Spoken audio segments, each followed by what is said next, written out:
2 Chronicles 9, the visit of Queen of Sheba. When the Queen of Sheba heard of the fame of Solomon, she came to Jerusalem to test Solomon with riddles. She was accompanied by a very large number of attendants with camels bearing spices and a large amount of gold and precious stones. And when she came to Solomon, she talked with him about all that was on her mind.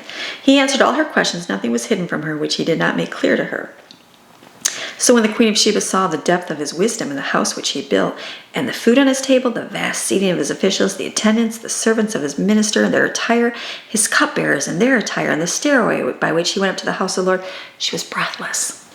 She said to the king, "The report which I heard in my own land regarding your accomplishments and your words and your wisdom are true.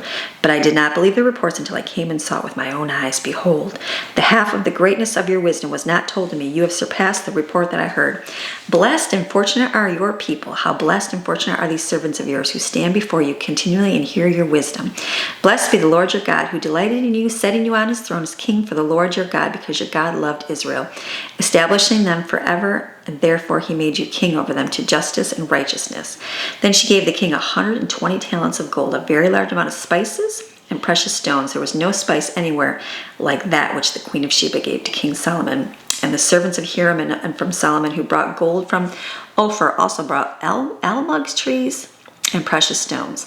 From the almug timber, the king made stairways for the house of the Lord and for the king's palace, and lyres and harps for the singers. None like that were ever seen in the land of Judah. King Solomon gave to the Queen of Sheba all the things she desired, whatever she asked, besides a return for what she had brought to the king. So she returned to her own land with her servants. Solomon's wealth and power. Now the weight of gold which he had in 1 year was 666 talents, besides what the traders and merchants brought, and all the kings of Arabia and the governors of the country brought gold and silver to Solomon. So it told all the different things that he has, all that. They had 300 shields of beaten gold, throne of ivory. There was like 12 lions standing. There's so much stuff. All his drinking vessels were of gold. All the vessels of the house for the king's ships. Once every 3 years, the ships of Tarshish brought gold and silver, ivory, and apes and peacocks.